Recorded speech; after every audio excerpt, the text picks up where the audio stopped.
Hi everyone. Today my son Joseph would be 11 years old, so I'm going to give my testimony about him and about the Lord and that time in my life. The reason I'm giving my testimony is because the Bible says that we overcome the devil by the blood of the Lamb and the word of our testimony. So, shortly after we got married, we got pregnant. We were so excited. We started making plans for me to stay home, and I told my job I would be quitting after the baby was born. At our 20-week checkup, we were so excited to find out the sex of our baby. During the ultrasound, the technician became very quiet. We asked, "Is it a boy? Is it a girl?" She softly answered, "Boy." We rejoiced in that and didn't really think much as to why she was so quiet. I guess we just figured that was standard. After that, we waited for the doctor to come in. She came in, us with ecstatic and excited faces, her with a sad countenance. She said, "Your baby has club feet, a severe cleft lip. His heart and his brain are not developing correctly." Our hearts sank. We were devastated. I threw the papers that were in my hand across the room, and I was filled with anger and sorrow. The doctors referred us to a specialist. That day, everyone from work and all our family was waiting to hear from us, but we couldn't bear to tell them. My husband told his parents, who rushed over to be with us, and I told my dad and sister. That evening, I went straight to the Lord. I knew He could heal him. I decided to believe with all my heart that I had the faith to believe my God would save and heal my baby. The next morning, we went to the specialist. We prayed before we went in that our son would be well and that the previous doctor was wrong. But sadly, the ultrasound tech was able to see even more that was wrong. She confirmed that the baby's heart and brain were deformed and that his feet were clubbed, but she added that he didn't even have a nose. As I lay there sobbing with my husband's hand in mine, the doctor came in and said our baby would probably not live much longer in utero, and that his assumed diagnosis would not be compatible with life.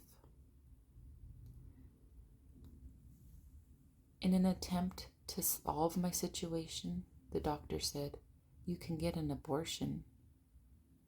Surprised, yet not surprised, I couldn't believe that I'm at a place, a hospital, a doctor's office, where I am expecting an environment of health and life and wellness, and then to be offered the worst possible scenario, death, as my solution.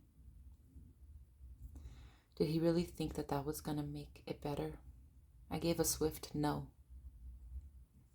The ultrasound tech girl left the room crying.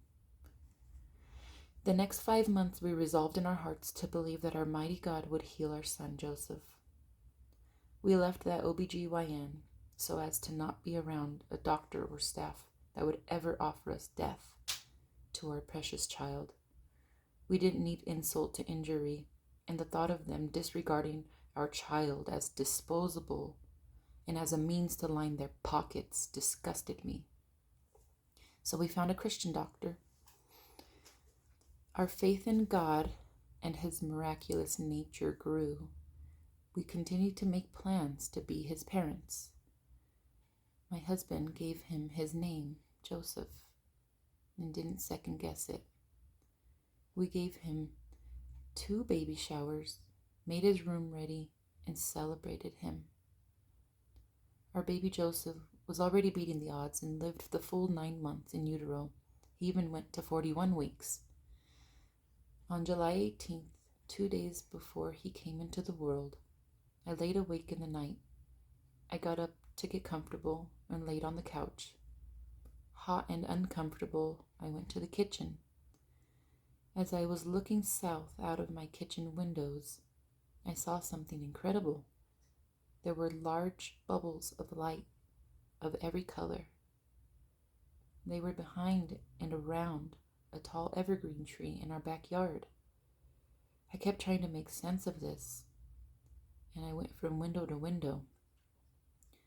I couldn't make sense of it because it wasn't even close to dawn.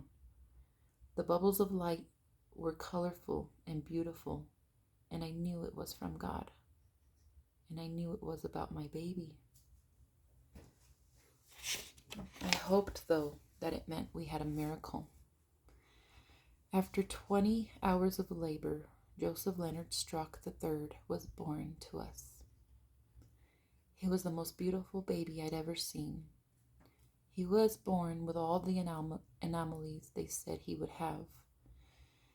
Shortly after he was born, they asked my husband to take him to the NICU. Joseph walked his firstborn down the hall in a surreal state as hope of him being okay slipped away. Surrounded by my dad, sister, mother-in-law, father-in-law, we wept together as Joseph and I clutched our baby that we had so desperately wanted.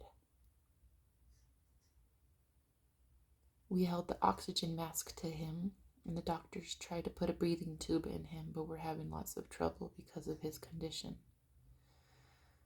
At last, God sent a new doctor, and he got the tube in. Exhausted, Joseph and I went to bed for a few hours. When we woke up, we rushed to see our baby. They told us he only had a matter of hours left to live.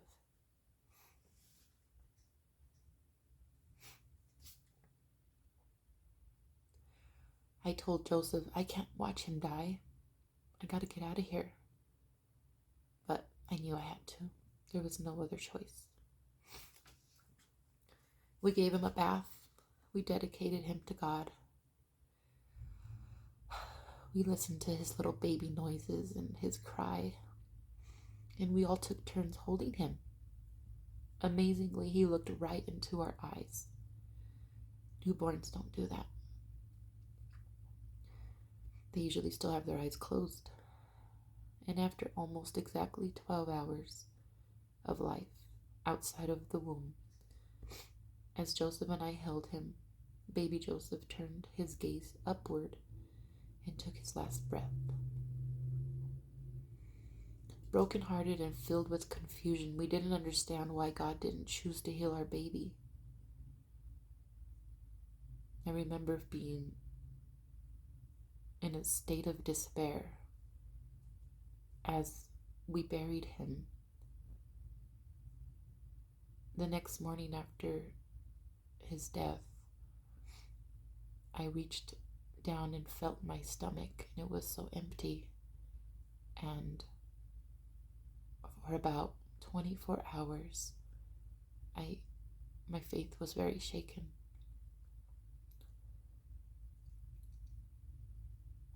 I didn't know where he was, and that was a very despairing situation. I didn't know if God was good. But we went to church that Sunday. It was Joseph died on a Friday, and we went to church on Sunday, and the Aurora movie theater shooting had just happened. I didn't have any idea about that.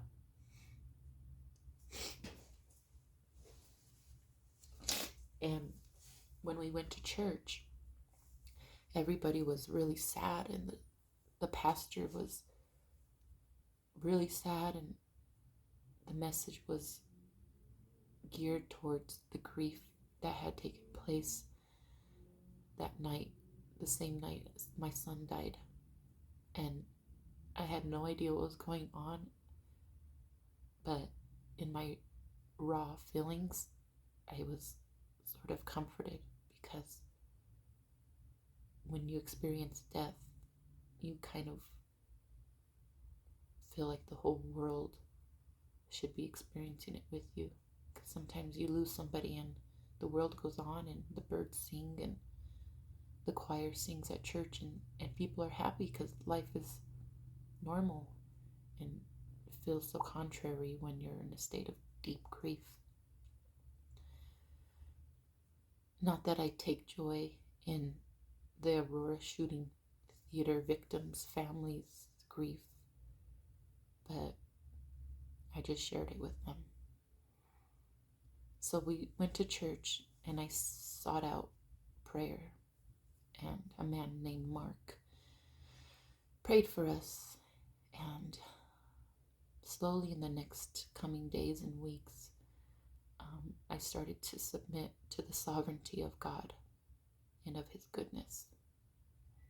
I talked to my aunt maybe the night after or 2 nights after, and in what may seem a very insensitive statement, it wasn't. And she said, Akiko, God is still worthy of your worship. So I worshiped God. Isaiah 61 says to put on the garment of praise in exchange for the spirit of heaviness.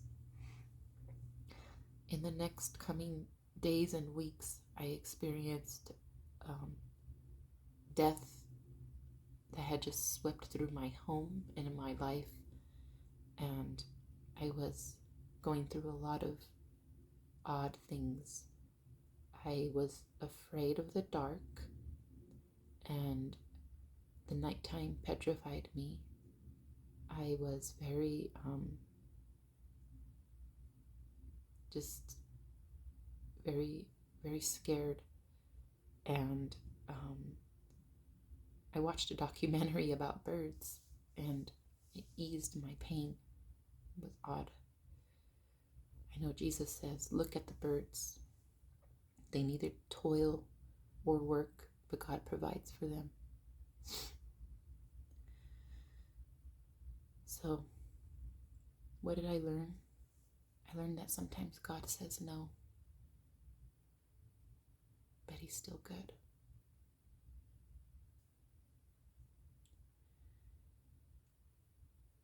And I know one thing, God gave me my child's life, and only God could take it. We loved and celebrated our son, who would be 11 today, and for that we had no regrets. And now I look forward to meeting him in heaven. Thanks for listening, guys.